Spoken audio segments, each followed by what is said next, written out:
I never thought I'd see the day when people went to Voldemort for medical advice.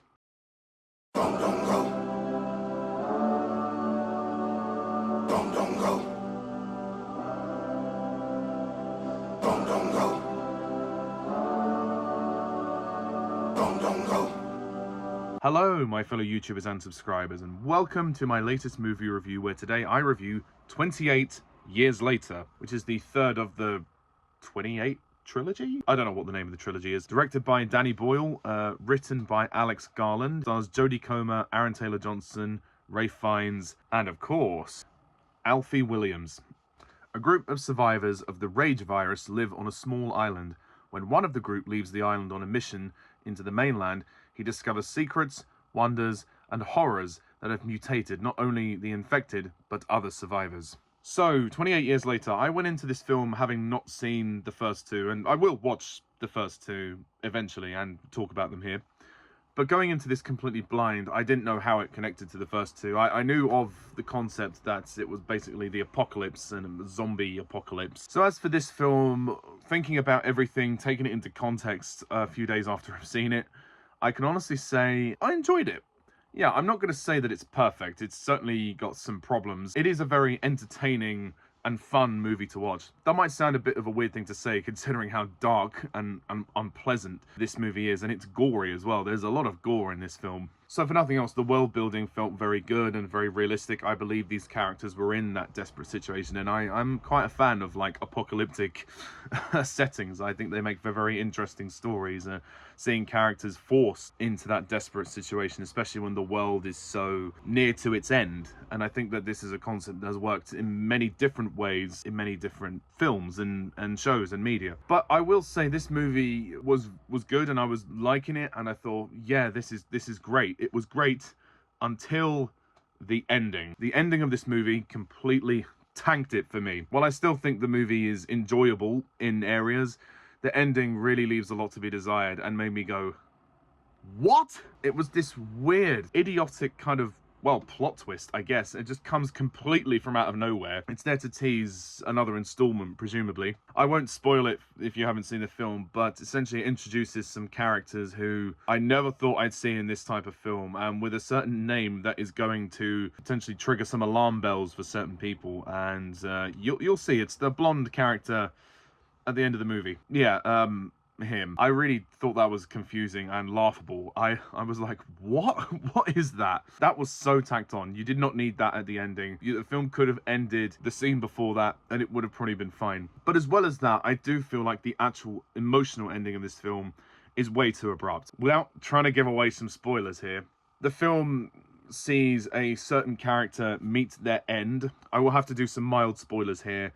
I'll try not to name names, but, you know, please be aware, if you haven't seen the movie, it might be worth clicking away now. So, a certain character meets their fate at the end of the film, and it comes around very suddenly, although the film has been building this up to us saying that this character is ill and dealing with a lot of memory problems and symptoms, and we discover that the character is terminally ill. So basically, the person could have had a choice whether to stay with their family member or just put themselves out of their misery and just die now. I thought it was way too abrupt, and I thought it was way too... I just thought it was way too abrupt.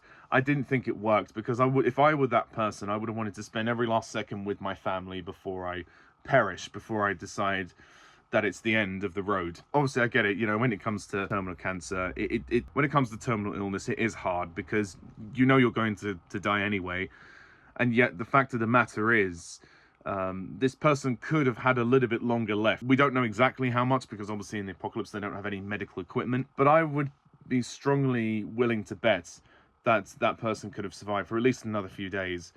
But it felt so quick, the way that this person decided, with the Ray Fiennes character, to just end it there. And consequently, after that, the emotional moment that followed with the skull didn't really hit for me. I don't know why. I just didn't feel the impact, because I was left baffled, thinking, wow, that was way too abrupt. I didn't think it really worked. It was too sudden. Sometimes sudden deaths can work in these type of things, but in this, it didn't feel right. I know they were trying to draw it out with the illness, trying to build up to the reveal that it was terminal, but we just didn't know that. But I still felt that this could have been handled better. I still felt like at least the ending could have been less rushed and a bit more drawn out in terms of the moment before the death. From the reveal of the illness to the death, in between there should have been much more elongated. But aside from that, I really did enjoy the acting in this film. I think Jodie is a particular highlight as Isla, who is the mother of the boy Spike. She doesn't have a lot to do in the first sort of quarter of the film, but once her and Spike go on their journey, we get a lot more of her. She plays this character really well, this person who's like physically and mentally deteriorating over the course of the film and is struggling to...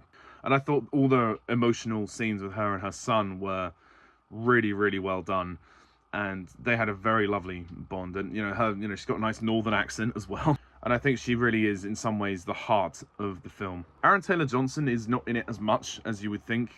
He's Jamie. He plays Spike's father, who turns out to be a rather nasty piece of work in the grand scheme of things, and who may or may not be aware of certain things that his son is aware of or not. And I think Aaron Taylor-Johnson's accent isn't quite as strong as some of the others because he's not northern. But for nothing else, his character is well done. I will say that the opening scene is a flashback to his character as a boy, and I didn't get the point of that. I didn't get the point of his flashback because he's not the central character of this film. I get the whole thing of, okay, it was the outbreak, Judgment Day, and from a religious point of view, his father handed him a cross that was supposed to be significant. But to me, I was watching the film, and when I look back to that opening scene, it just didn't really add much context to what else was going on. Maybe I missed something, but I was left basically thinking, okay, it was just a hook to get people to watch the film, but it didn't relate too much as far as I remember. Ray Fiennes is in the movie as Dr. Kelson. He's not in it much. He's in it towards the end, but he's very good. I like his small cameo in the film. And he's quite a complex character because he's had to do some very dark things to survive. But yeah, he's still got some shred of humanity in him. It's quite amazing, really, when you think about it. And of course, Alfie Williams as Spike is pretty good. I wouldn't say he's the best child actor in the world, but he definitely gets the heart of the movie across. And I like that this film has a heart. There's a real emotional heart to this film, and that's really good to see. It's really nice when writer and the director care about the intimacy of the characters in this world where there's an apocalypse. That people are still fighting for their families, and I think that's important to see. There are some graphic scenes in this film. There's all the zombies, the brilliant acting from the zombies, and all of the blood and the guts that get thrown around everywhere. This film is not for the faint of heart. It's full on. And there's also nudity, and there's even a zombie that gives birth to a baby, and for some reason the baby isn't infected. I never really understood why. They don't ever explain why the baby isn't infected, at least to my knowledge anyway. But I still enjoyed all of the action, thrills and spills as well. I thought that was all fantastic. There's also a brief character called Eric, who's a soldier who saves Spike and Isla from a situation, and he turns out to be a rather nasty piece of work as well. He's not the nicest of characters, but I like that we got to see a soldier character a bit more developed, because there are still some soldiers fighting and trying to get rid of the zombies, and the film did remind me a lot of The Last of Us, certainly when they're in this village and there's the gate. It's a bit like Jackson in The Last of Us 2, where they can't really go out without someone else because there's too many infected out there. The soldier obviously has to do what he has to do, but he doesn't quite. And I think it's an interesting conversation when Spike speaks to the soldier, because Spike has been born within this world, so this is all he knows. He doesn't remember life before this whole outbreak, whereas the soldier clearly has been around a bit longer. He probably is about, he probably is about in his 30s at some point, so he's able to tell Spike about, ask him questions about certain things and references to culture, and Spike's like, I don't know what that is. And they even talk about iPads and smartphones, I think, as well. So that's interesting to see that different cultural perspective. I would say this is a good time. It's a good film, but man, that ending really tanks it for me, and it really lowers my rating. So I will have to be honest, and I will give this movie a 7 out of 10.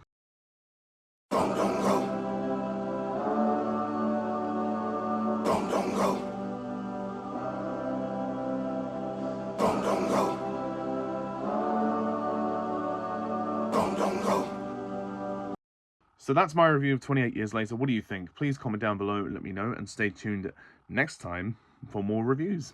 So until then, I'm Pajak's Perspective. See ya. Bye for now.